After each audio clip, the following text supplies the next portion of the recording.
Hello, welcome to the Listening Show, a show you can listen to. Unfortunately, you're stuck with just me and Zach once again. But thank you for joining us, unless, your parents are like, hey, listen to this wholesome content, and they're like holding your head up against the monitor letting you listen, then, I can't be sorry about good parenting, but thank you for being here either way. Zach, I have a story. Okay. So the story goes like this. Two guys were walking in the woods, and one said to the other, hey, if a tree falls in the woods, does it? And the point is, you have to listen. Oh, wow. Hey, I have a question. Is this the same woods where I killed a family of raccoons last week? I was thinking about it, but it's not the same woods. Different woods. Different woods. All right. You can bring back those woods next week. From now on, every introduction. So I was in the woods. No, every week and in every new story, somebody gets killed in those woods. Yeah. And so the bodies amass over the weeks. Like first I stepped over Connor. You remember him from last week, right? He's dead. Yeah. And then he was trying to bury that family of raccoons that you killed. And it's just these woods. Eventually there's just a big pile of corpses. Yeah. And then just like, so the other day I was in the woods and this terrible smell was just emanating from a big pile of corpses from all the things we've killed. Yeah. Good work. We're doing a topic list today. Yeah, well, we'll see. That's how we're starting it. I didn't want to say topic list, but maybe we'll kind of had to own up to it. Well, we don't have something yet. It's really all it is. Yep. I'm excited about tonight. Tonight, our plan is after we do this podcast, Right. Yeah. Walter and I are going to go buy a 20-pack of beer. And I don't know that you ever had beer. Maybe you've tried it, but I don't think you've ever had like a full beer. No, I've never had a beer. I've tasted one or two and just enough to know it tastes bad. Mm-hmm. And so I told him it's the way it's supposed to taste. You'll get over it and it'll be fun. And then I think he believes me. Yeah. How did it come up? We were talking last night. I was continuing a topic about me having tried alcohol again. I've had a new high, the most alcohol I've ever had, seeing how much I can do. And it was like 10 shots of whiskey and didn't have a hangover, but I got to a new level of drunkenness where I was like, hey, my feet are numb. And Zach looked at me like, that's a heart condition. Yeah. that's not alcohol. That's just a heart condition. Yeah, you're dying. Yes, that's obesity. Yeah. No, so how did you went on, I think after I told you that last night, you went on to, oh man, beer, and I drank, you said you had just drunk beer. I think that's why you were talking about it.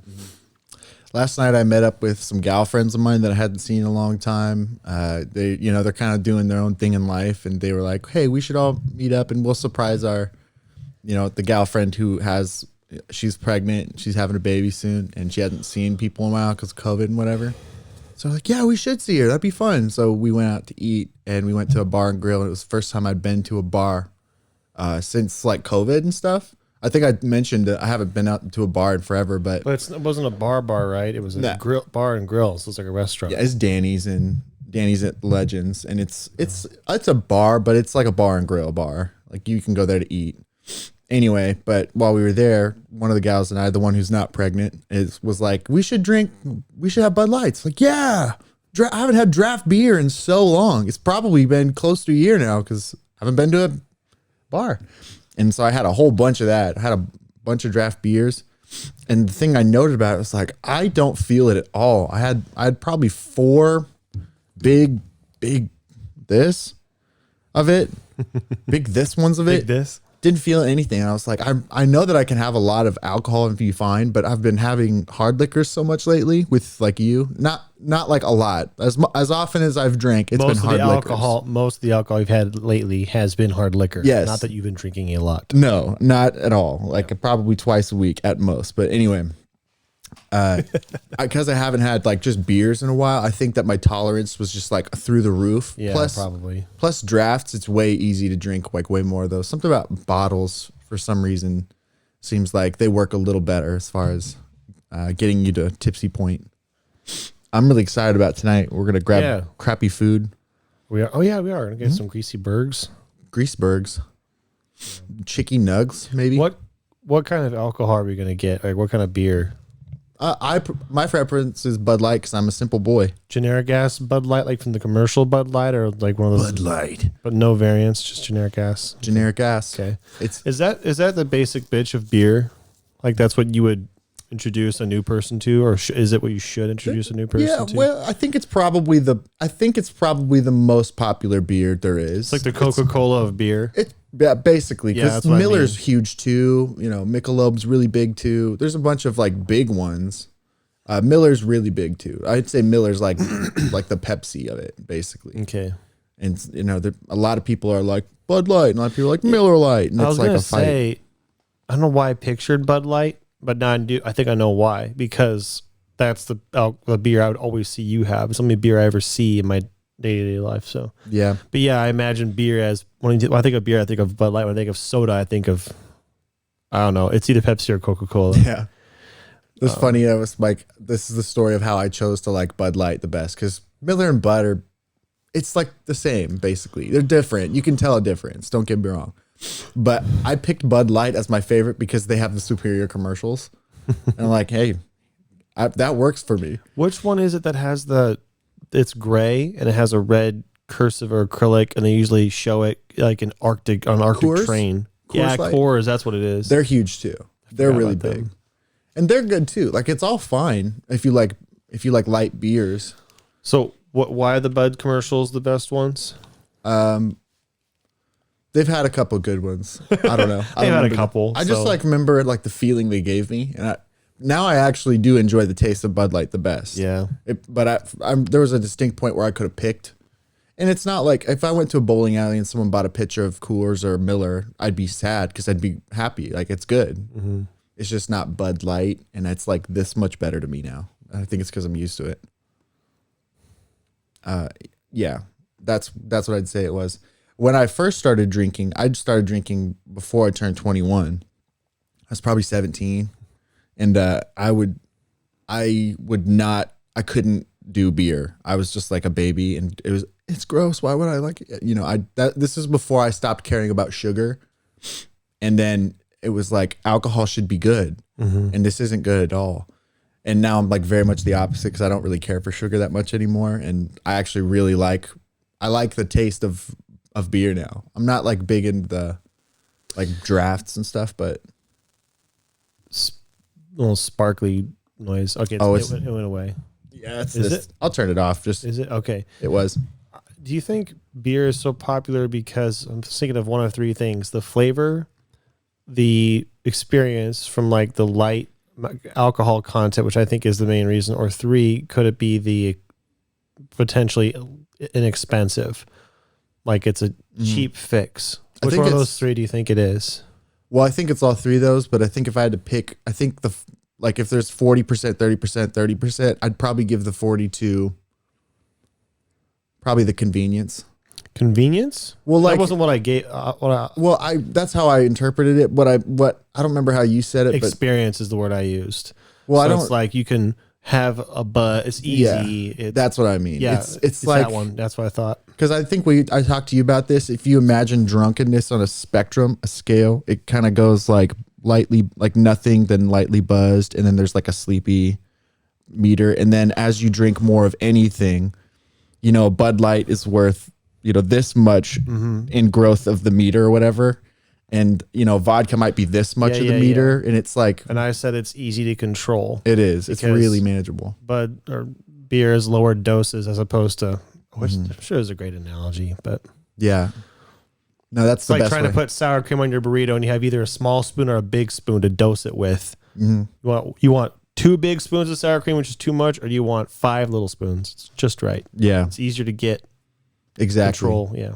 Now, some people, like people who obviously are addicted to alcohol and like they just enjoy the elevation experience of more and more and more, for them, it's not so good because then it's like, it's just the next one that's the best one. But I think if you're doing alcohol right in general, you kind of like find that place where you're like, this is where I'll enjoy it. Apparently I have to experiment still, because I thought the 8 shots was like the right amount, but I did 10 and I was like, Definitely more drunk, but I didn't get a hangover. So yeah. And I think I've told you this several times, but it's an interesting thing about alcohol and why it's dangerous is because the best part about it is the feeling of rising. yeah, It's not in the being the most drunk. yeah, you gave a good, you said, the I don't care what you said exactly, but the best part about drinking is when you feel the next drink hit and it feels like, whoa. And I don't know if you said this, I think you did, but it's like a roller coaster. And then I took that analogy to the end and I thought, okay, so a roller coaster is fun when you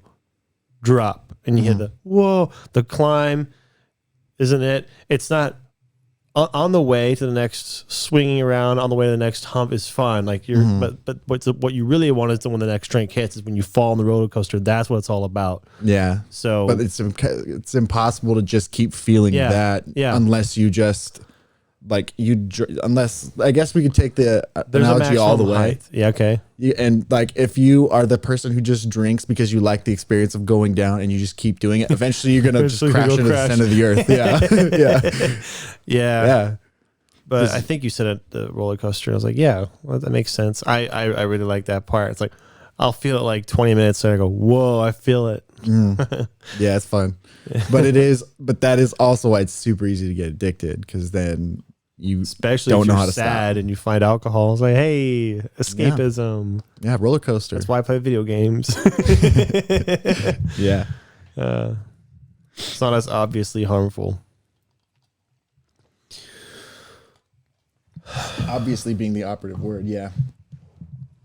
Video games there's a lot of things like that where it's like the process of getting more involved with it is the fun part about it. Like And even like like most things. So sorry, go ahead. I can remember this.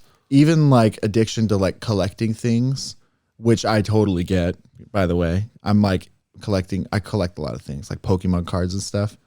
And it's bizarre because you might not care about, in that example, Pokemon for instance, but the fact that you have more of it, it's fun to get more, but then like you have all these Pokemon, but that's not the fun part. The fun part's getting more. Oh yeah, I'm sure there's a psychological term for it, but that is how gameplay works. Like Raft, the game I'm playing, if you're familiar with it, the fun part isn't getting to the end. It's collecting and grinding and building over time. Because once you finish it, it's like, once you've beaten you could keep building. You could keep building, but you finish the story. There's nowhere to go with the stuff you're continuing to build. It's not funny anymore. Which is frustrating because it's kind of counterintuitive. You said something about collecting or getting into addictions to collection, something like that. And I thought of sometimes you have to watch somebody love something before you can love it yourself. I can't remember if his name is Donald Miller. That's his name. The author of Blue Like Jazz. It's a great quote. Anyway, yeah. Borrowed affection is what I call that. Okay. Yeah. But maybe there is a psychological term for that too. Maybe that is what it is. I've heard that before and I was like, I like that, borrowed affection, because it's the idea is what you said. I don't care about football, but the only reason I care about it at all is because you do. I can't think of a passion between us where one of us made someone. Oh, okay, Avatar: Last Airbender. That's a good example. Yeah, you made me like it because you like it, and I wouldn't have watched it if it wasn't for you. Yeah, and seeing how much you like it obviously helped me like it. So for me from you would be either YouTube poops or motorcycles, because I don't really care about those things. I wouldn't have otherwise, but two poops. But I do enjoy them now because you do. Or like your Gmod like videos where it's like the guys from TF2 or whatever it's called. Stupid. Now you actually, now that I think about it, you quote TF2 characters about as often as I do. Yeah. Like what you came in, you said something from Sniper, and I was like, and I said, that was normal. Let's go. Yeah. Right then, and then all these, and like I always do the, but there's so many, and you actually, now that I think about it, you actually kind of do it quite a bit. Yeah, well, it's going to become part of our, what is the word? Language? There's a better word. There is. Do you know what I'm trying to say? Camaraderie? No, it's dialect. Not dialect, but it's sort of like dialect. Part of our relationship. Yeah, not repertoire. There's a word that's like a mix between dialect and repertoire in my mind. Oh, is this going to bug me? Syntax is what I'm thinking of. It's become part of our syntax. I'm glad I remembered it. It was not at all a mixture of dialect and repertoire. Oh, I heard a good word today. Dang it, I don't remember what it is. What if it's still on my computer? I'm just glad. I'm really happy that I remembered syntax. Parochial. What does that mean?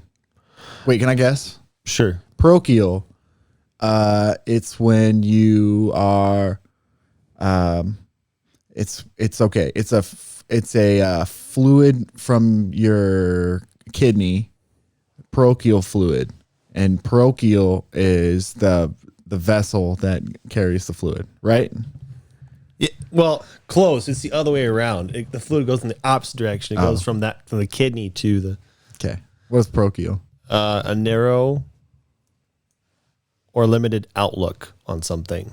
So if you're parochial, you're stupid almost. It's a nice word. Parochial. Does that just mean like you said limited in your viewpoint, like closed-minded? Would that be another way to say it? But it's a simplistic, but specifically it's narrow or limited view outlook. So anyway, like dogmatic, potentially. Closed-minded is the closest thing that I think. That's the closest synonym I could possibly think of. Parochial. It's fun. If I'm watching a YouTube video, I'm usually good about this. If I hear words, I'm like, ooh, and I'll usually look it up. Usually. But most of the time, of the ones I look up, I don't remember what they mean. Mm-hmm. I heard one. Can't remember. I can't remember, but. I'm so happy I remembered syntax. It's a good one. Holy cow, yeah. I actually made it a point many months ago when I heard someone use that word. I was like, that is going to become part of my vocabulary. I'm going to make it part of it. I recalled that moment. Syntax, that's what it is. This joke probably won't land. You know what a synonym for syntax is? What? Karma. SIN space tax. Syntax. Also known as karma. That's really funny. No, it wasn't. That's there's too many steps to get. That's why this isn't going to land. It's not obvious where the joke goes going. I didn't laugh, but in my mind I was like, whoa, nice work. No. Yeah. That's another thing I've been saying lately. Nice work. Good work. Good work. That's a quote from TF2. Good work.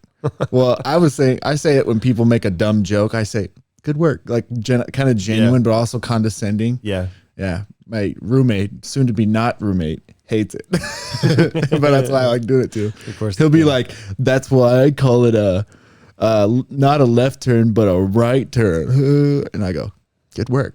And he's like, thanks. Yeah. Did you rant on the podcast about your soon to be new carpet yet? I don't know. I don't think so. I don't think you did. I just figure it's relevant because you're about to have you're about to have your place to yourself. So that's exciting. There's a special thing that happens when big things change in your life and money's going to become scarce, where you think I better spend it all. Yeah. Yeah, apparently we all know what that's like.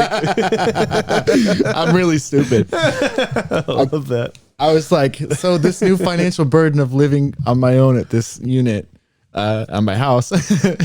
And what I did is think, I need new floors. And so I called a carpet company and I contracted them out and I bought the nicest carpet you can get. Basically I'm sure there's better carpets you can get, but the nicest carpet they had, they were like, this is what everybody likes. Baby sheep. What's baby sheep called? Is it a fawn? You as a mom sheep, lamb. Oh, okay. Albanian lamb fur. Yeah. Or wool. Yeah, lamb pube fur. Pube fur. Albanian lamb pubic. Wow, that's rare and bad. Gross. Anyway, okay, so a thing about my unit, it was built probably in the 60s or 70s, and they have these old hardwood floors that are fine, but it's kind of creaky, how there's creak and stuff, and they're orange. And I don't like that. I want them to be a nice, decent, just even keel color because I'm an even keel kind of guy. I'm even. Sorry, I'm a little close. It's driving. It's the one thing I hate about that place. It's great, cheap place to live, nice big space for everything. Ugly floors. ugly. And the other thing is that my roommate is taking the dog that lives there right with him. And it was like, I've never not had dogs, not since I was like 7. And I love dogs, but I'm going to be not having them. And so I like dog hair.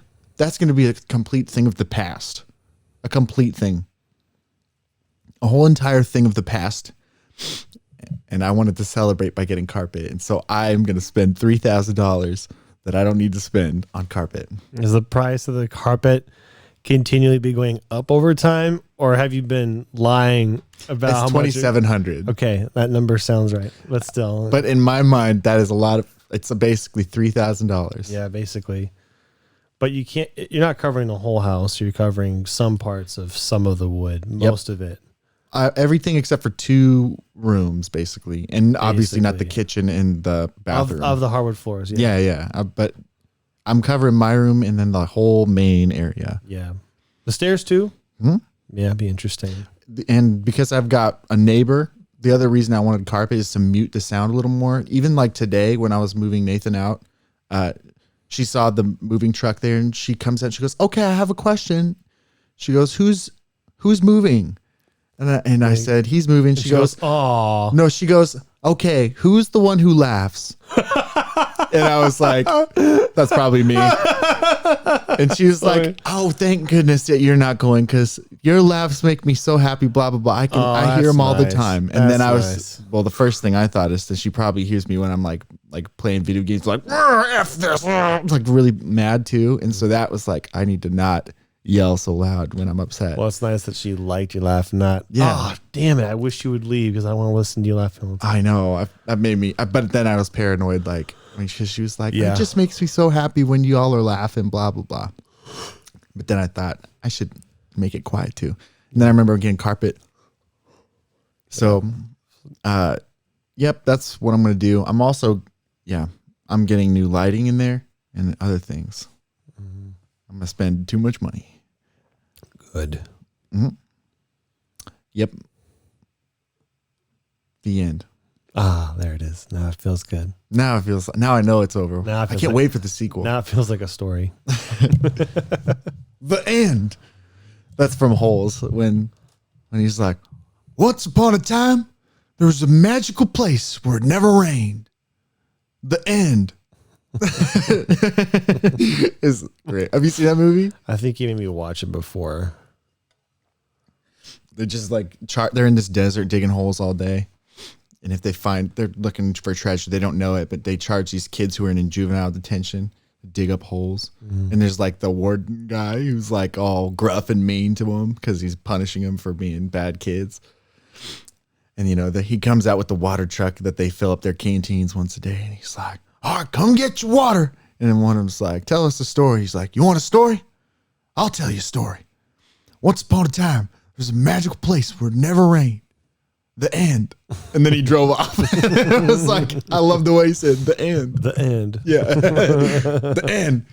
John Voight plays that character, if you know who that is. No, I don't. He's the guy in, I believe, Eagle Eye. Or no, Transformers. Like the guy who's, I don't know if he's the president, but the one, we got the general in Transformers. Anyway.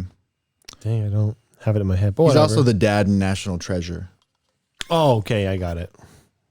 Yep, he plays the guy who's the end. Yeah. And he's got like this big mustache and a cowboy hat. He's a great character. Yeah, he's got some girly name that I can't remember. It's funny. Esther? No, it's like Edith? I'm trying to think of girly names that are actually guy names. Yeah, like Leslie or something like that. I can't remember. Leslie is Shirley. Shirley. It might be Shirley. I don't remember though. It's not something important. Like that. Yeah, I don't remember how I got to talking about holes. Oh yeah, the end. Oh yeah, the end. Yeah, we were talking about like things to get addicted to earlier, and it reminded me of a conversation I had with the girls that I met with last night, because we were gossiping as girls do, including me, and we were not fibbing. We were gossiping, and they were telling me all the juicy deets about people that I know that they know better than me, and like what's going on in their life. And apparently one of our associates' friends just cheated on her husband, and they figured it out. And it was like, oh, that sucks.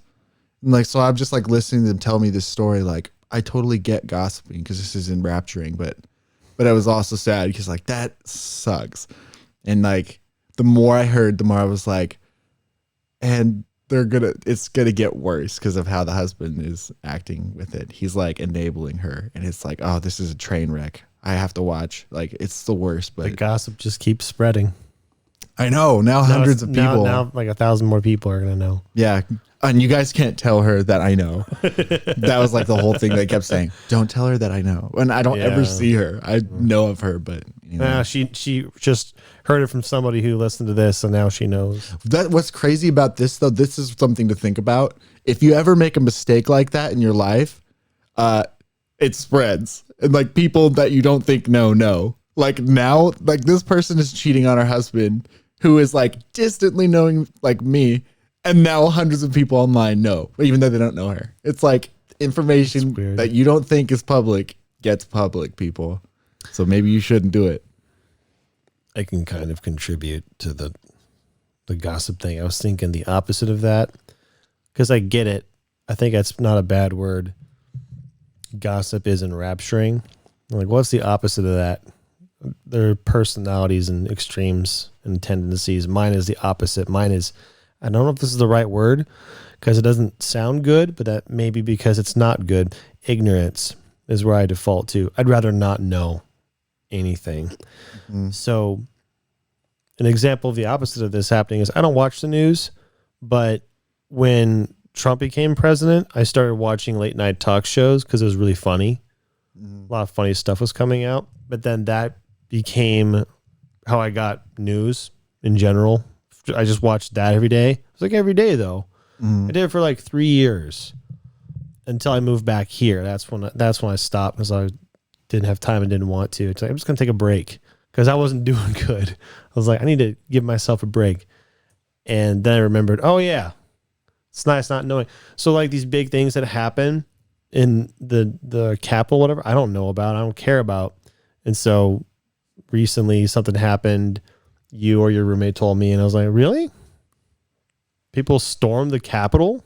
Oh. And like, I'm glad I don't know because I don't care. Anyway, again, maybe it's a bad thing that I don't know. Maybe ignorance, if that is the right word, is a bad thing. But that's where I default to.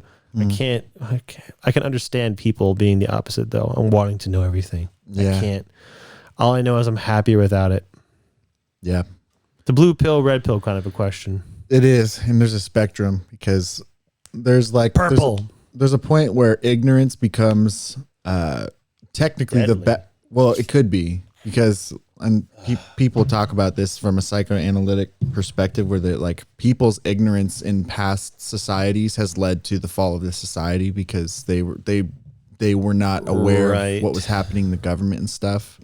And so there's something to be said for the nobility of knowing what happens and not letting it affect your day, or knowing just enough to know when you need to get involved. Yeah, maybe another way of saying it is not being ignorant to, but not indulging in the things that you know won't make anything better.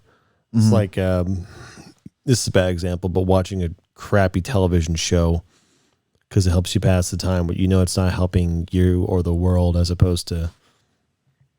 Yeah, I don't know. I don't think I'm doing a disservice to myself or anyone else by not paying attention to politics. I hope that's the case. I don't think you are either. I'd like to say if this is the spectrum of you know everything that's happening in politics and you know nothing that's happening in politics, I'd like to be very near the bottom, as near as possible. Yeah. Now, I don't want to be so ignorant that I don't know about when things like storming the Capitol government? Right. Yeah. Right. That's a cabin in the woods level. But anyway. Yeah. Like that would be nice because then you don't have the responsibility of knowing. Yeah. And then it's not your fault when it gets screwed up. But it is because you're ignorant, whatever. Anyway, I'd like now to be near the bottom. I had a period kind of like you where I was like, I'd like to know almost everything. And it does kind of poison your day. Yeah. It kind of was poison. I was only watching it regularly because it became a habit. Mm-hmm. And then I may have been addicted as far as I can't wait to watch it, which was entertaining, but it is sort of gossipy. Then I kind of, yeah. I kind of get it.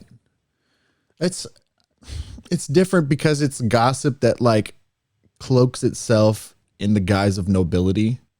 It's so weird. I don't know if that's the best way to say it, but it's almost like it says you're a bad person if you don't know about this. That's not, nobody says that.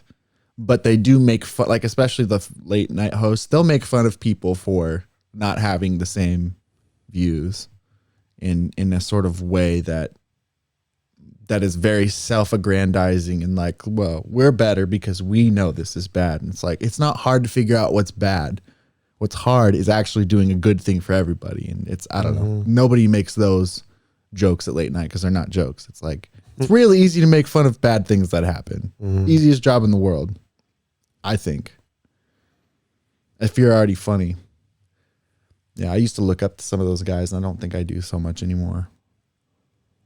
Some of them I do, but it's a whole lot of self, like, go me, and I'm noble. Well, that's just kind of media in general, isn't it? Yeah. I mean, I can't think of kind of mainstream media outlet that does the opposite of that.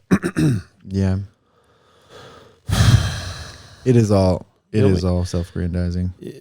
Mainstream, I mean, I can think of the opposite happening in like smaller, like YouTube creators or something, smaller people, I can see them being self-aware and reflective and being, maybe I'm wrong, like Jordan Peterson, for example, like maybe I'm wrong about that. Whereas the media would never. Yeah. Yeah. So. Well, they are very strongly disincentivized not to, or rather they're incentivized not to, because their whole profit is based on people taking their word for it. Yeah. And I'm not just talking about late night hosts. I actually mean the media in general when I say those guys. Yeah. There's a, yeah, I was actually I think I brought this up on the podcast. I won't get too into it, but I had a debate about what the appropriate place to be when things like this happen with a close family member. They were really upset about the Capitol storming, and we came to very different solutions. I think that person thinks that it's well, I don't want to get into what they think. It's pretty easy to fall into the gossip thing. And honestly, what was funny is, like, as this conversation last night was happening and they were telling me about this family that could darn well be ruined because of one person's selfish choices. It's like sad to hear. And like what I found myself doing, I wasn't gossiping, right? Like I would say stuff like, so what's he going to do about this? And, he invited her back the same day and they're going to try to work it out. And in my mind, I'm like trying to figure out the psychology. Like, well, he's just rewarding bad behavior then. That's going to be a recipe for disaster, blah, blah, blah. And they're like, kind of like looking at me like, you're not making this fun. We're supposed to talk about how bad she is. And I'm just over here going, well, the proper thing for him to do would be to set standards and to have, You're just being a guy and trying to fix a problem. Yeah. Girls don't want you to fix a problem. Yeah. They want to be validated. That's it. Yeah, I know. I wanted, like, the whole time I was hearing this, I just wanted to go up to the dude who this is happening to and just like fix it. You have to fix it. You have so much stuff to do. That's really funny. One of the gals is like the one who figured out this had happened because he told her about it and whatever. She goes, and I told him that if he loves her, he needs to stay with her. And I was thinking, oh gosh, I'm so glad you're not. I'm hoping he doesn't listen to your advice, because that's not the best advice in that scenario. If I love her, then it's okay. I should stay with her and she'll just magically stop cheating. No, like that's not how cheating works. I think it's I basically said, hey, maybe don't make it about love, because you could totally love a cheater, like as a person, but just you have to divorce yourself from that. Not to say that they need to separate, but you have to like get the love part out of it and just focus on, all right, is this going to keep happening? Because then there's not a relationship. Why are you focusing on the logical part and not the emotional part? I know. That's why they were like, you're not good at this. Like, you're supposed to be like shitting on this girl. And like, that's the easy thing to do. Like, yeah. The other thing that happened is they said something like, I just don't understand cheating. And I said, obviously, well, I do. Yeah. And they're like, how could you say that? And I was like, think about it. The same way I understand murder. Yeah. The same way I understand anything bad. You got to understand. They're like, I think you're a bad person if you understand it. How could you understand? I'm like, well, because like, if a lot of people do it, then there must be some justification. Just because I understand how to push a button to detonate a nuclear bomb doesn't mean I'm gonna do it. Yeah, that's what two different things. Yeah, whatever. Like I said, I'm not even saying I like it or want to do it or would do it. I just say I understand it. Yep. Yeah, which is important. Yeah, it's like recognizing the darkness the evil of yourself. Yeah, it's important. The Jungian shadow. Yeah, I don't know. Well, like you could tell their minds were kind of blown when I said, I'm not saying I'd do it. I'm just saying I understand it. And they're just like both kind of looking at me like, you monster. Yeah. And yeah, that's true. I'd rather be a monster, when check or not, a monster than ignorant and stupid. And then find myself, because like, I feel like if you didn't know you could do that stuff and then you did it, you'd like ruin yourself. You'd be like, oh, I don't even know who I am anymore. I guess I could be nothing. It's just two monsters and one of them knows that they're monsters. Yeah. And then it works to not be a monster. No one likes a weak person. Right. Men don't like weak men. Women don't like weak men. No, it's vice versa. No one likes a weak person. Yeah. I want to go off on a tangent. Because I had no end, but you mentioned that thing and I mentioned monster. I thought about that. No one likes weak people. Or no one likes weak men. Yeah. That's true. Didn't have an end for that. It's a weird, people don't like weak women too, but it's a little different because. It's a little different. They don't like malevolent women for sure. But. Yeah, it's different. They definitely don't like weak men. I read something. There's a quote from somebody. This is just random crap I'm spouting at this point. Nothing's connected. I'm going to try to remember it really quick. I can't remember exactly how it goes.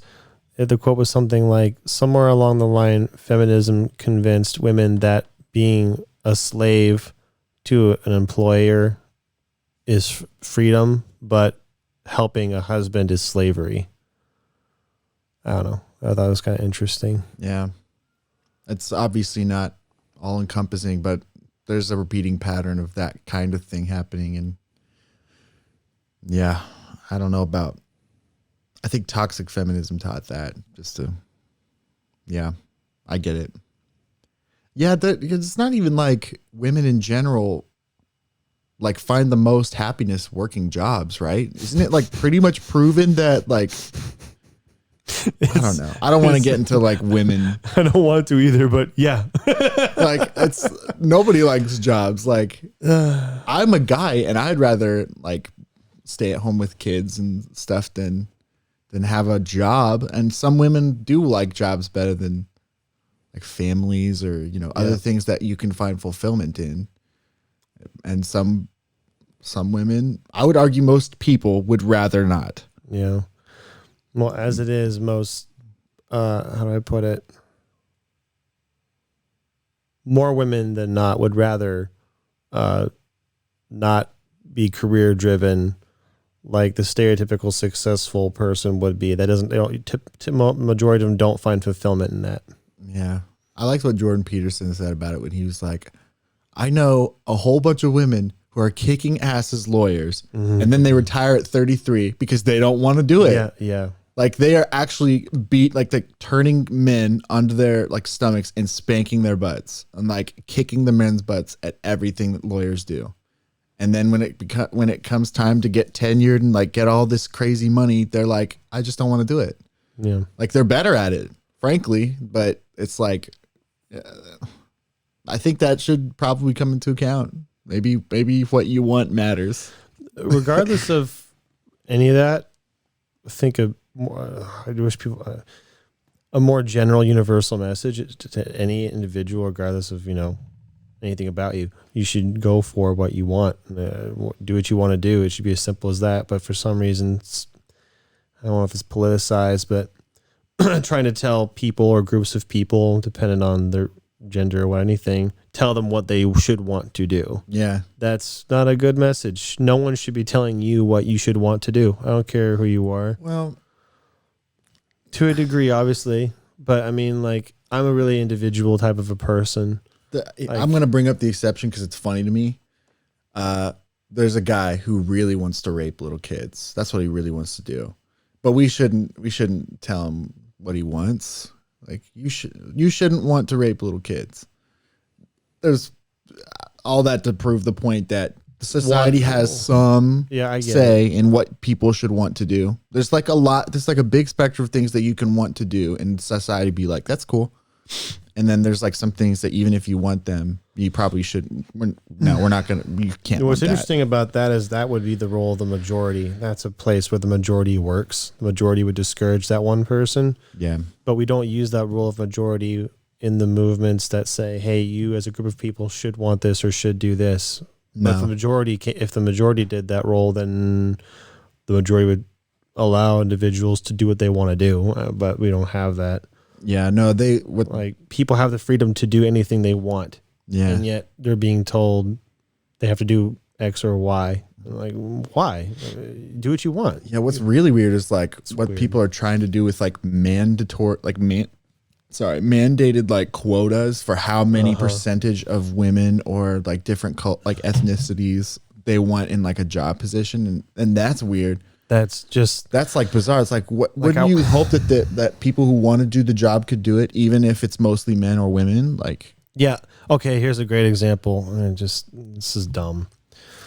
Most nurses are female. Most engineers are male. Well, what do you want to do about that? Do you want to go to the engineers and say, okay, out of 100 engineers, we need to make sure we have one girl engineer? Do you want to do that to the female nurses too?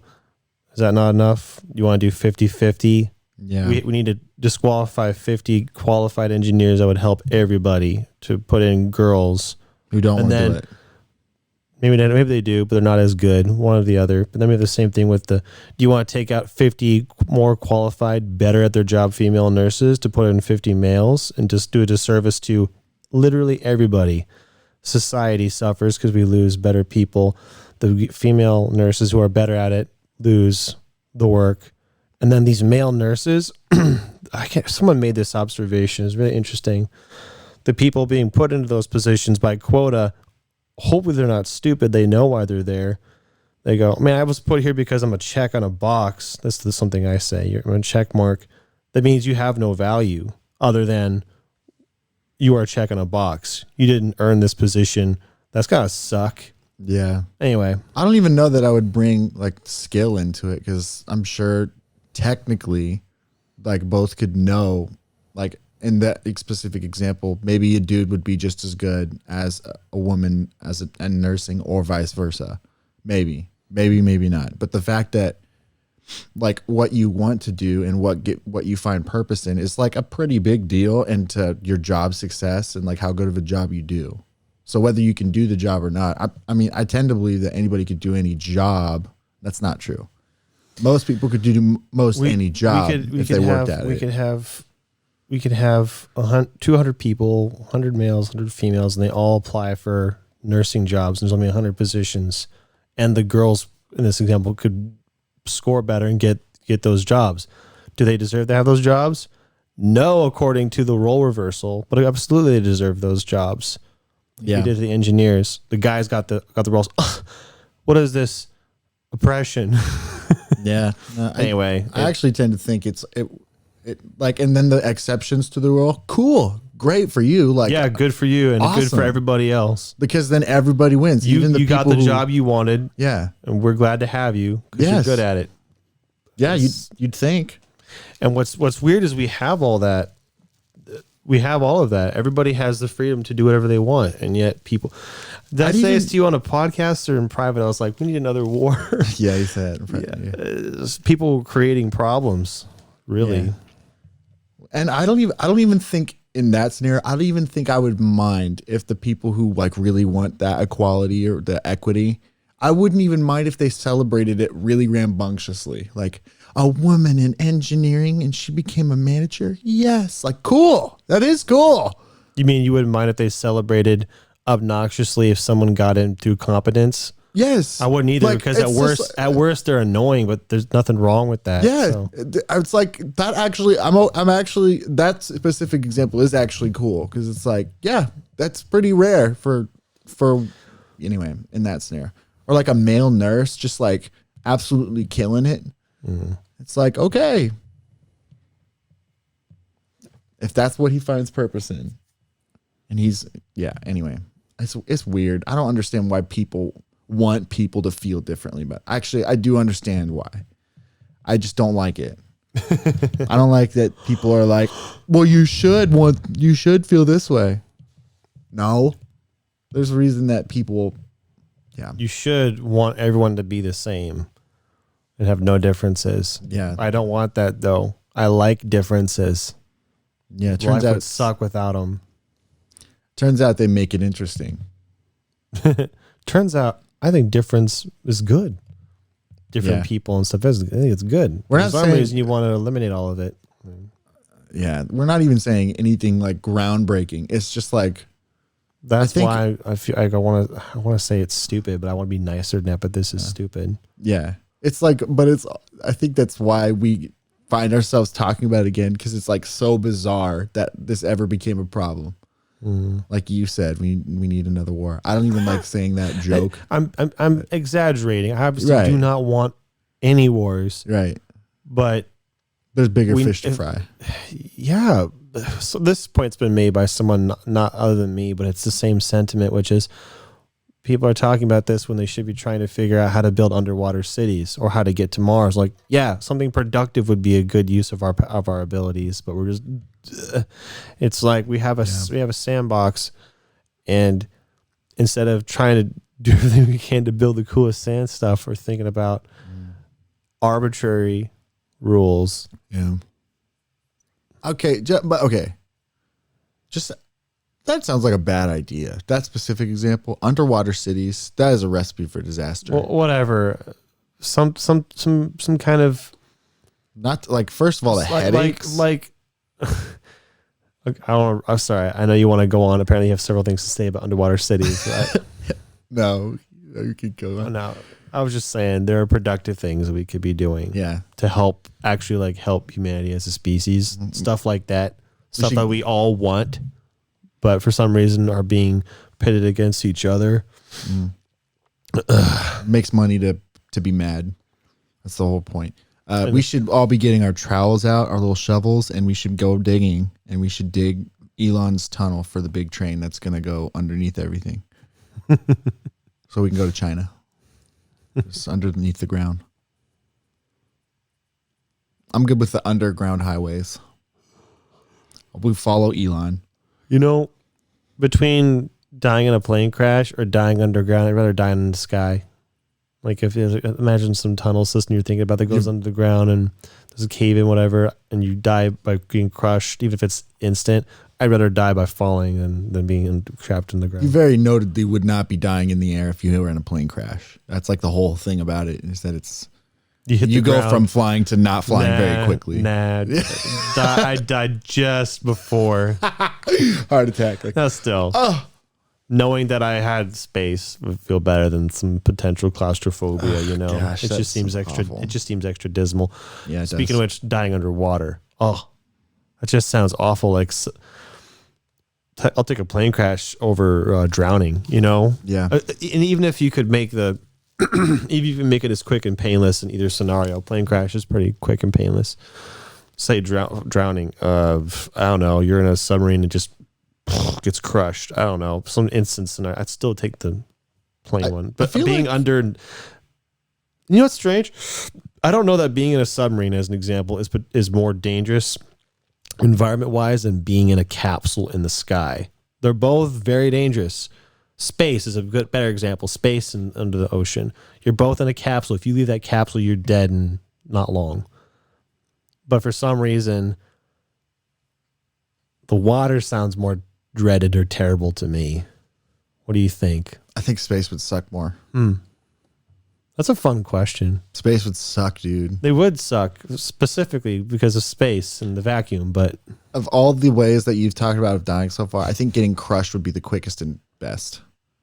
Because you think about, like, you know, you're just like crushed. You're just done. Like, you're just done really quick. I know space wouldn't be quite that. Water would be slow. Even a plane crash, you could technically crash your plane and you just get freaking crushed in all these gross ways and just still be alive. I was trying to account for that by saying, imagine the simplest, quickest death possible in any one of these, however it's made. Okay. Then, so you remove that variable, which one seems the least bad? Yeah, I guess it's basically the same getting crushed in a plane crash as opposed to like a rogue boulder from How about an explosion? It's the same death in space or a submarine, whatever. Like, to me, the more submerged you are, the worse it is. But the more space and sky, it feels a little bit better. I don't know. It's totally psychological in this example. Yeah. But you like open things. Yeah, but maybe I'm not saying everyone should agree, but me as a person, I think people will have different, and I want. So here's the difference. I bet in space it doesn't feel open and free. I bet it feels void and empty and terrifying. I bet it feels just like infinite, like gross. For all intents and purposes, it looks the same because you're in a capsule sort of a ship, and imagine there's no windows, submarine or spaceship. It's the same thing. But it's the knowledge of knowing outside the steel wall is water or air. It's totally psychological in this. I'm just trying to figure out what feels less dreaded. Space is just nothing. I would be like, that's hell to me. It's just nothingness. Interesting. No, think about, okay. I'm not saying I don't understand it. Let's say you die and you go to hell, right? Hell to me is just endless black. It's basically space. Can you imagine how terrifying that'd be? Imagine space with those stars and you just are floating in nothing. That's like hell. Yeah, but understand, to some people it's not as bad as you make it out to because they would like to be alone. And I understand the horror of it. That's a cool idea, but I don't think they would once they got there. Once they were like truly alone. I get it. Yeah, no one would choose that and should and would like it. Just connection is what makes people human. And when you're completely separated from everything, including like just the void, that sounds so scary to me. Now, space, I guess technically you can see stars. Like if you died seeing stars, that sounds pretty cool. I just imagine like not having any bearing of up or down and then just being around. You know, if you're deep enough in the ocean, it wouldn't be very different. It'd be pitch black. Well, it'd be so much pressure, you just pop. Well, try and create an example where the variables are removed. It's totally the psychological part. Okay. I would choose space. Yeah. I think that there's a certain pressure where people would just instantly pass out and die, more or less, because the pressure's so insane that you just... I know you're trying to divorce that for this example, and I get why you would pick space over the water. And you choose the water because you hate space and the hell of it. Actually, I was just arguing for the sake of argument. I think I'd pick space too. Okay. but I it's really close. Yeah. Space because of the view. Similar. It'd be like, do I want to die with the view or do I want to die like feeling at least planted to the earth? I'm going to remove the view too. That's not how I'm thinking about it. You're in this ship. It can go underwater. It can go in space. It looks the same. You can't see outside of it. You're about to get hit by a missile from an opposite ship, and you're just going to explode. Which of the two places, you know space death or you know water? Water just sounds more dreaded to me. Just knowing that there's, I don't know, water out there. What if the water gets in? And I'm not thinking about that in space. I should be thinking, what about if there's an air leak when we get hit? I'm not thinking about that. The water scares me more. So I guess the thing that grounds me about water is that it grounds you. Like in space, there's nothing to tether to. Even like gravity effect, it's just, you're just there and then you're just dying, which is maybe a nice thought if you have to die. But to me, if like you're in the water, at least I'm on Earth. I'm home at least. I don't know. I don't have that feeling. I get it. Interesting. I think I'd pick space too. Okay. But that's mainly because of the view. Okay. I'd just be like, oh man, this sucks. And like, ow, I can't feel my lungs and my eyes are popping out of my skull and my blood is boiling. But check out that Kuiper belt. Check out the planets. It's like, wow, not dead. Maybe I'm wrong to think that. I don't know. If you had to die, how do you want to die? Well, that's a big question. Probably soon. You get to pick.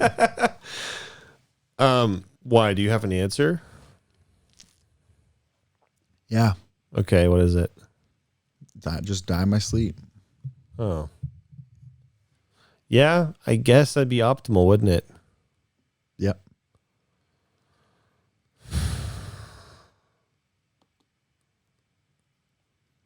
Like a quick heart attack. I don't want a heart attack. Why not? Painful. Not if it's quick. Scary. Quick heart attack. That's how I'd pick to die, I think. Well, this is going to sound lame, but I guess whatever death I have, preferably not painful. So whether it's in your sleep or it's instantaneous. One thing I think I know about, if I had to choose how to die, I'd rather it wasn't, what's the word? You can find the word for me. We throw out some synonyms. Grotesque, malicious, did I say grotesque already? Yep. Shoot. Undignified. You don't want to end up in the Darwin Awards. No, or you I want don't. to. I don't want it to be violent, gory. I'm throwing out words here. Whatever. You don't want to be eviscerated. Sure. I don't want to be eviscerated. Whatever. I can't think of more synonyms. It would be. I think the word. You'd like it for your. The antonym is an antonym. Again, I said undignified, so an antonym would be a dignified. Yeah. Shoot. Embarrassing. Not embarrassing. You don't want to being found naked in a shower. That sucks, right? Like what's the word for that? I don't want that. So dying in your sleep would be a dignified. You don't want to be found like in a pile of your own like piss and shit. Yeah, like I shit myself to death. You know what I mean? So it would be embarrassing. That qualifies in some way, whatever the word is I'm looking for. You see, I don't think I'd mind. Like if my family had to find me, I'd hope I didn't piss and shit when I died, but I'm dead. I've thought about that though. I thought, what if I died? No one's gonna find me for at least a week, probably weeks. No one would find me. No one would know or care. And I'd probably find you. Oh, you would. Yeah, if you just died. I thought about this before when I lived in Maryland. Like nobody would know for a while. I felt bad. Like my neighbors would smell probably the stink. My dog would be dying and shitting and starving. Like it's just, so preferably dying and shitting and starving in that order. Yeah, we're all dying, but eating and eating helps prolong. We gotta tell this. I thought about it, but I had this fantasy. You might have to recount the story since I think ahead. I can recall. I'll let you have a punchline or something. Yeah. We were with some people last night, and one of them was recalling, I guess their siblings were calling about how they had a relative who was cremated, and they had a very unceremonious ceremony about how the ashes were discarded. And then the issue came about how someone said, I don't want an open casket. And then Zach said, I want to be cremated. I want to be cremated. And then you started laughing, and you said, you want to have an open casket too. Yeah, yes, I want to be both. cremated. You said you want both, and then I said, imagine you go up to the open casket and there's just a pile of ash, and then it got elevated again. The next level of the joke. I think someone said this. If they didn't, I fixed it, but it was about the ashes are arranged in a stick figure in the coffin, and then I don't know if I. Then you added, and then I added no, the circle. Someone draws 2 dots of a smiley face when you walk up. There's a smiley face drawn in the ashes, and I don't know if you added something. all I imagined is that, like, do you want to go up and see, Grandpa Zach or whatever? Like, yeah, okay. And then you walk up and there's just a pile of ash. Yeah, I like the pile in the coffin. That would be so over the top funny to me. Oh, I also had this. This is another funeral idea I really want. Because deep fakes, I'm assuming by the time I die, there's already deep fake technology, but I'm assuming it'll be really good, given that I die later. I want someone to make a deep fake like montage of my life and photos, and then in the montage, I want them to get deep fakes of me doing various crimes against humanity, but like to the same background music as the photos of my life. Right. So like you can imagine there's me with my family smiling and me at Christmas smiling, and then you see me blowing up a hospital smiling. or like an orphanage, stabbing a person, gun, same smiling, and killing a slow slideshow. Yeah, suicide bombing, slow motion. With the Amazing Grace. And then I imagine the last slide is you dead smiling. Like you're in the coffin. That's a great end. Something like that, like it gets meta for just the last second. Because what I would want is for people to see the pictures and be like, oh, I remember that. That was so fun. Like have genuine happiness. And then a great joke about me killing somebody or something. Oh my God. And then more pictures like, oh, I want it to be I would like it to be a joyful thing. And having jokes like a pile of ash, like just in the open casket that people can look at. I wonder if they let you rent a casket like that. Rent a casket.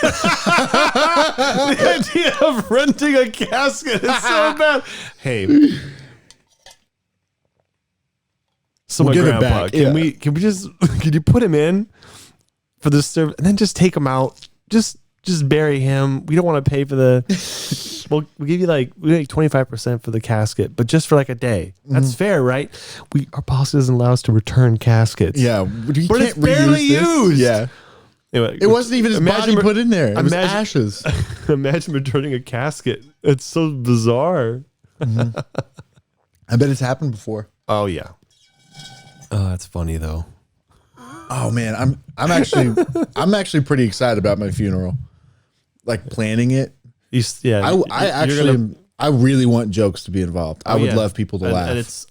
I mentioned briefly that like I assume I have to take that responsibility in the event that you die. Like, all right, we're gonna make these jokes happen. Yeah, for example, I said if the smiley face and ash is like, who's gonna actually do? Like, oh, I guess I have to do it. You'd have to do it. I'd have to. I remember so I was joking. I'd be like laughing. You said you'd be crying, and I was like, I'll do both. Like, yeah, both. Like crying while you're drawing a smiley face in ashes. So good. I love it. Yeah, especially just the the montage I thought of a long time ago. I don't know what the structure was, but I remember just thinking like you're gonna have a funeral, and then all right, people, now it's time for the after funeral. Like it's an after party. Bring out the booze, yeah. Whatever the thing is, the jokes are going to be. But a stripper. I like the idea of an after party funeral. Yeah. That's a funny idea, isn't it? Oh, man. Something about a funeral stripper is so funny to me. You're just like, sorry about your grandpa. Having her personally apologize makes it funnier. Yeah. I didn't clarify the gender of the stripper. It's just like I imagine someone scantily clad like, so looks like you guys went to Florida at some point. Is that a fun vacation for you? That's so bad. Is that fun for you? I'd have to find out, like assuming you hadn't already planned all this stuff for your funeral, I'd have to think about what an after party is and then how that would relate to it'd be something, wouldn't it, to plan your funeral? So like you have an expiration date coming up. All the jokes you'd come up with. Yeah. Oh, so fun. Yeah. It'd be great. There was one guy who wanted in his funeral to have a spring-loaded board, like pop his body up. And I think that they did it, and I don't think it went over very well. Oh, yeah. I can see the problems. Screw them. That. It's his freaking dying wish. Yeah. Screw them. Yeah. Scare. He's dead. Let him have fun. Yeah. That's funny. I think it is too, but, Yeah. Like you can imagine how maybe there's some things that aren't attached the way they used to be, and maybe something could go flying. That would be bad. Like no one wants to see like that. It would be the idea is funny. Like the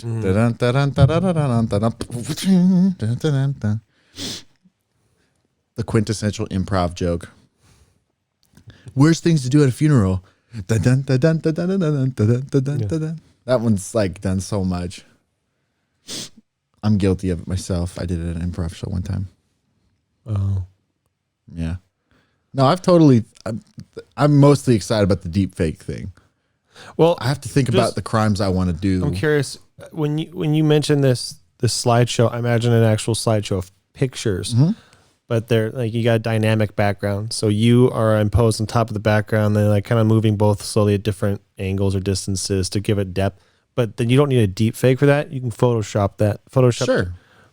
But if you want a deep fake in 20 years, you could make a deep fake video about you doing all those horrible things. It'd be more deep, but it would ruin the slideshow sad thing, but it would be more detailed. Well, it's like a celebration of my life. Yeah. And like to have blatant, like if I go through my whole life telling my grandkids that I used to like kill people for a living or something, and then have someone either Photoshop. But what I imagine the slideshow is it's pictures mixed in with like slow motion videos of me like and doing life or telling jokes. Slow motion video. So there's some slow motion video too.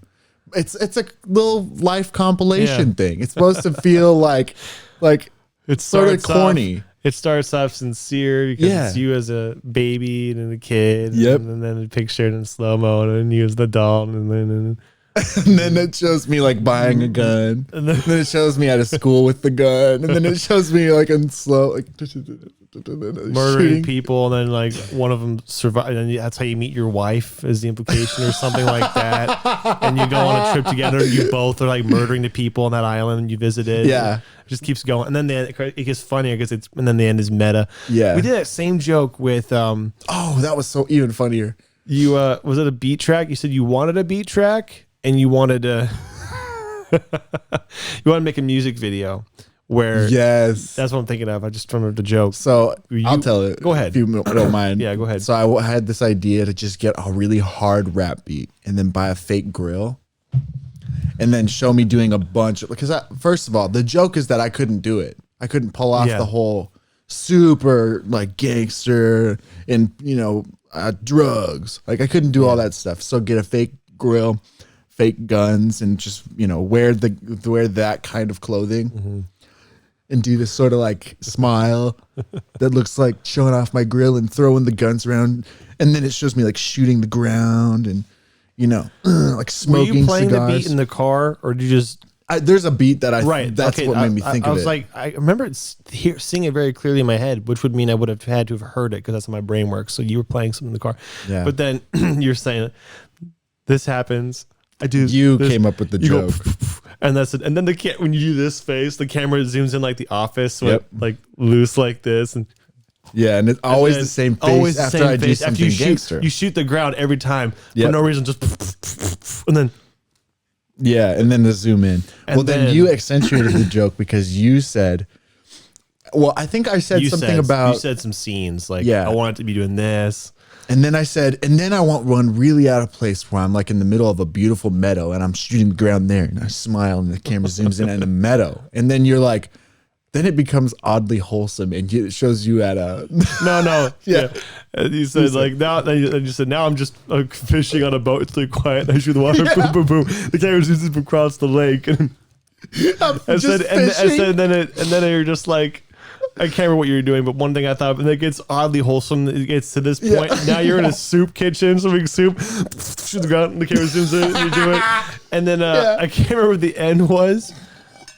It was it got funnier and then meta and then back to being stupid, and it was like we had a perfect ending idea. Yeah, dang it was really fun. Oh my gosh, the thing that killed me is the idea. It starts off so, and the hard music is happening this whole time, really ghetto. It's the same shot over and over at different locations. But then the one that like I was like, this is where it gets funny. It's like calmly, peacefully fishing at a lake with the grill, like. It's something you'd never see, but then shooting the ground. I remember one of them was you're walking up the aisle with your wife. Yeah, that's what it was. It was like getting married. Yeah. And then starting a family. Yeah. I can't remember what it was, like your diploma, and it's like just wholesome stuff happening. Yeah. And the nicest thing I think was the soup kitchen. The funniest thing, that is such a perfect joke for it. It goes from fishing to a soup kitchen, giving like the homeless meals, like shooting the ground. I wish I remember what the last part was. Oh man, if we had a producer who could do the work of like filming us do these projects, that would be a perfect like sketch. We have so many good sketch ideas. Awesome. Yeah, we should get a producer so they can help us. Yeah, produce videos, produce some humor. Freaking hilarious idea. I looked up fake grills. Yeah, I almost got one. Where we got to my house, I can't remember what we were doing. We just like smiled and held up your phone to me. I was like, what is that? Oh yeah, it's a big obnoxious golden grill. Yeah. The smile is what gets me. The esqueleto smile. Yeah. The grill in it. Because they show it off. That's how you show it off. It's like that. Yeah. Sort of supposed to look bad. And it would not look bad if I did it. It would look like really stupid. Yeah. That's what's so funny to me. But I'd put the do-rag on and get chains if I could. Just things. Maybe anyway, it's a great joke. But actually, so back to the slideshow. Right. I don't think I would do a continuous joke that escalated. I think I would sparse. You don't see it coming because it starts off completely like it should. Yes, completely like it should. Little hint of like, just a little hint of crime against humanity. Like, was that a video of him?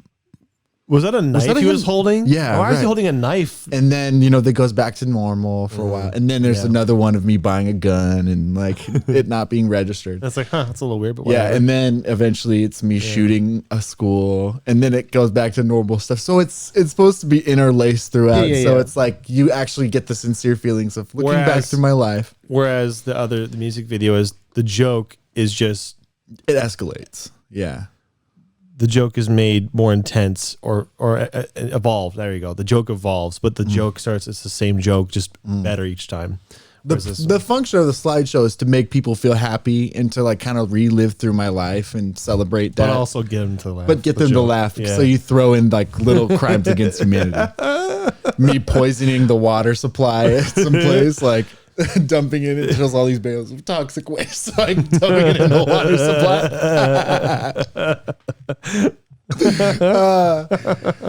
It's my dream funeral.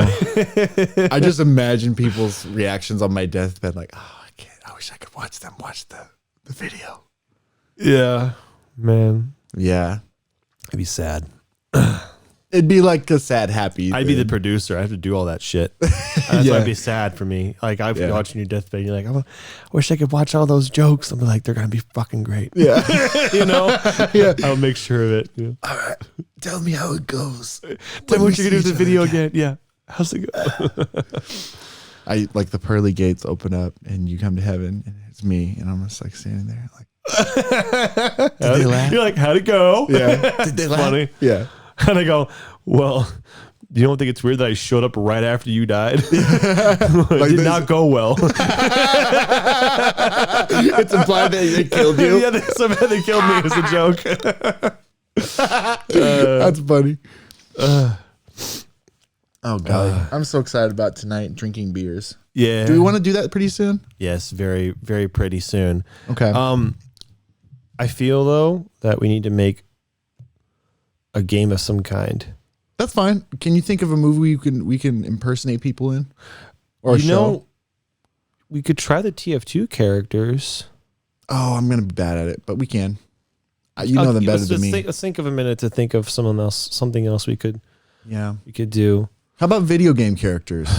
Let's do video game characters. Okay. There's a bunch of Nintendo ones and stuff. All right. I start with Let's alternate with choosing. So you choose Mario. Okay.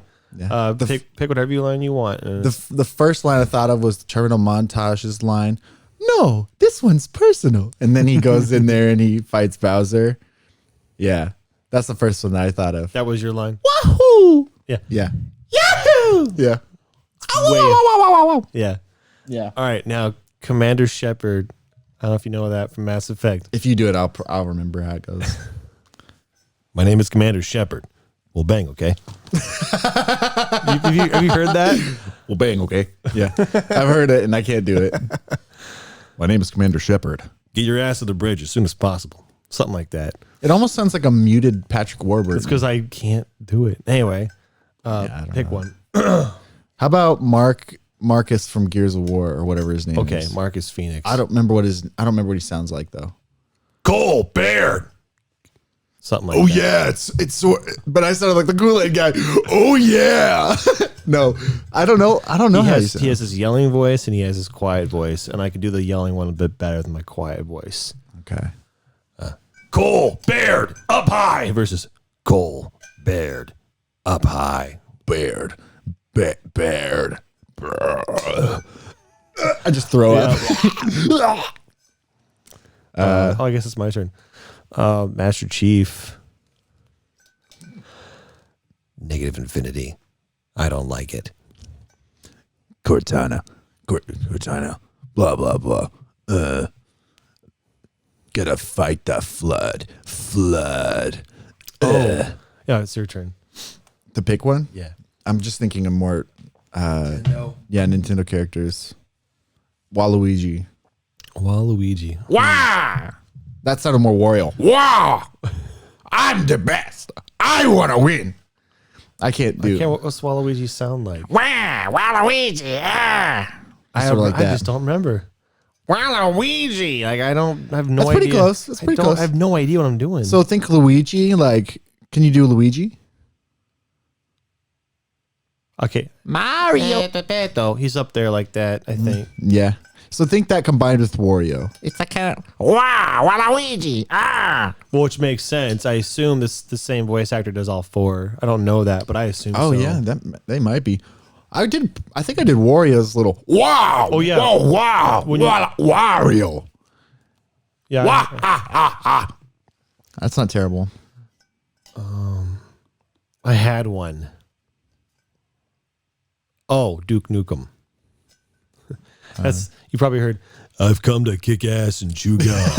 Yeah. You could have won a brand new Chrysler Town and Country. Yeah. Tough shit. Have you seen? When I think of that is the one who's like, I'm here to kick gum and chew ass, and I'm all out of ass. It's the guy who's like laughing. Yeah. Yeah, it's so funny to me. Duke Nukem. You kind of did it. You can pick your own character now if you want. Oh god, there's so many Yeah. Which is good thing to pull from. video games. But you know Nintendo better than I do, so you should just probably stick with Nintendo. Link sounds. Hop, yeah! Ha! Hop, yeah! Hop, hi! I can't get that. I can't get there. Hi! I can't get up there. Yeah, that's tough. You can imagine Toon Link is like even tougher. Like, Yeah. Yeah! it's like way out there. Ha! Ha! Ha! I don't know. It's only appropriate that we do the Game Grumps Zelda voice. Tomorrow we're pointing him as my appointed knight. And it's just so cute! Yeah. Could words have escaped him? Yeah. Right. I think yours is closer. Our new boy's name is Link. Or something like that. I don't know. Yeah. From my sealing powers. My sealing SEAL powers. Team 6! Yeah. Deploy SEAL Team 6! Yeah. Yeah. It's tough. I want to put this out. I won't let your intestines fall out anymore, Toad! Don't. But it's an impression of an impression. Yeah, oh my gosh, that scene is so funny. It's a Game so Grumps funny. scene. I'm gonna cuss just because he does. But he's like, Don't let those fuckers take our land! the way he says it makes me laugh so Gosh, hard. it's so funny. Right! Right! There's several of them. Right!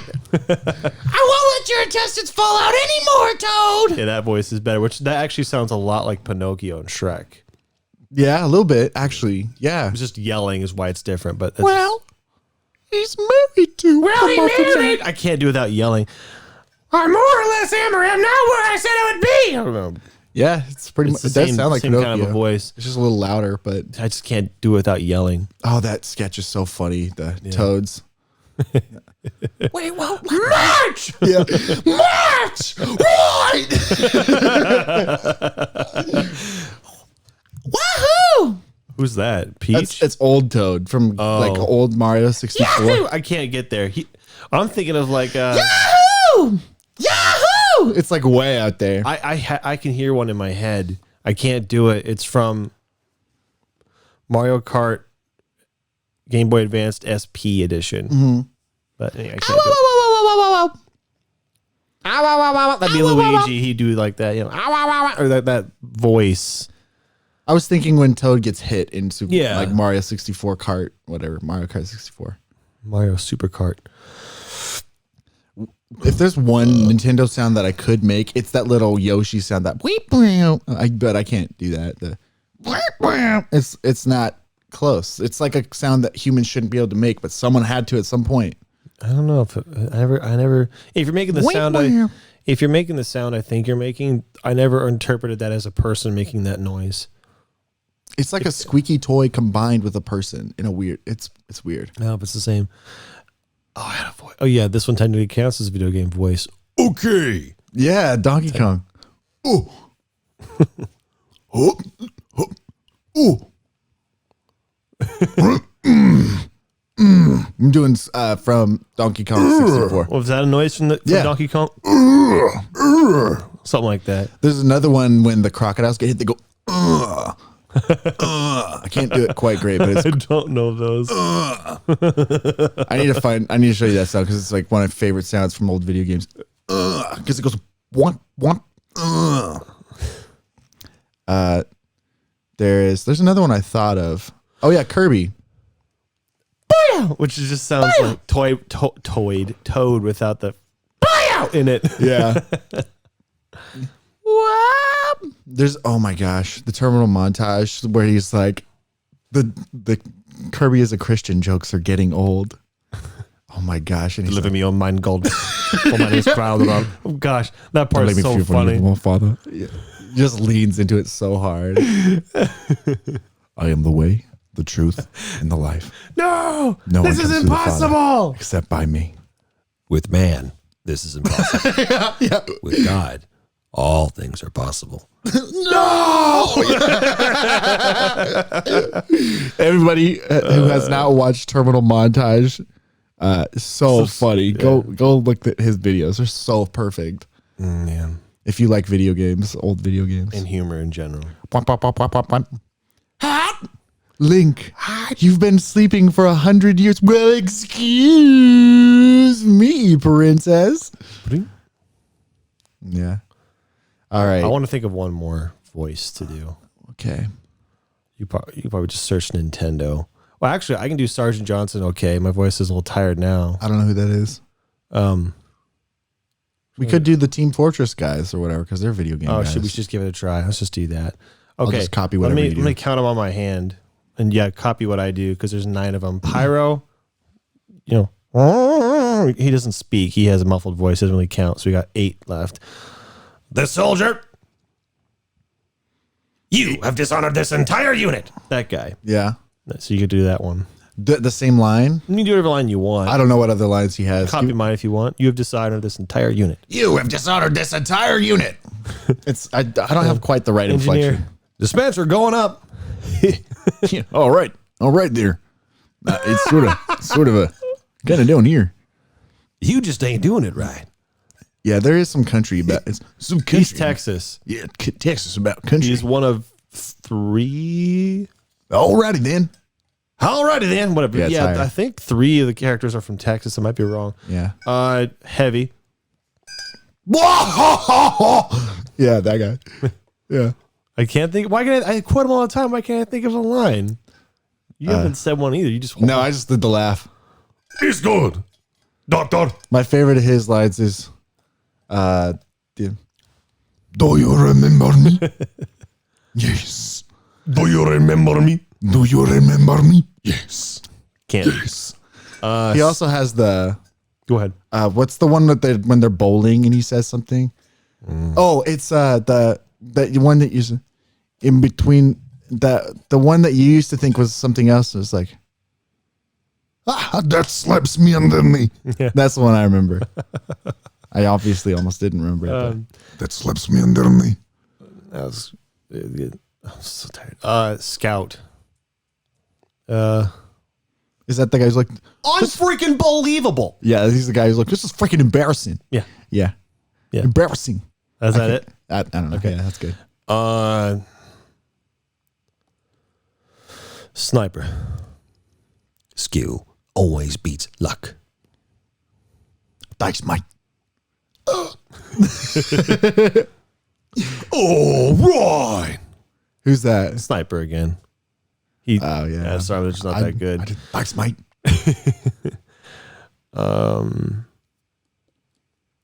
So that's 5. There's 3 more. The spy.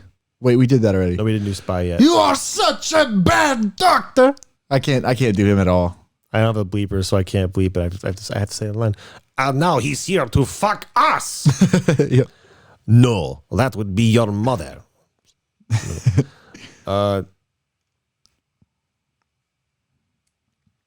Sort of French. Just 2 more. Yeah. Man, I don't know. medic. Oh, yeah. Yeah. I don't know him. Oh. Thank you, Doc. I'm the medic. She's the one who talks like this. The German. Yeah. He's the one who talks like this. I can't do him very well. Ooh, fascinating. What's the black guy? That's Demo Man. Thank you. He's the last one. Okay. Also voiced. I don't know what his sounds like. I do know what he sounds like. I just can't think of a line that I think I could even remotely do. I say this a lot. I'm drunk. You don't have an excuse. Does he say that? Mm-hmm. He has that line. Oh, okay. He's the drinker. Okay. I'm not gonna do it. Yeah. I'm drunk. Yeah, thank you. That's a participation point. Yeah, I Counts. try. Hey, thanks for doing those with me. Yeah, it was fun. Well, this is the end forever. Wish us luck on our drinking. Thank you guys for listening. We'll be back eventually when we feel like it. There's just something that I was thinking the other day. It'd be awesome for us when we say goodbye. I'm gonna do it if I remember, but to say thanks for the listening. Yeah, that makes. I actually like that. Yeah. I don't know if we must have said this on the show, but we call our listeners listeningers. Yeah. So yeah, that in proper grammar just Thanks for the fits. listening. Hey, thanks for the listening. We don't have to make that a thing. I just thought it the other day. I was like, why don't I say that? I also had the idea that I would, like, in the middle of whatever you were doing, just stop it. Yeah. Anyway, thanks, guys. Thank you guys for the listening, and we'll see you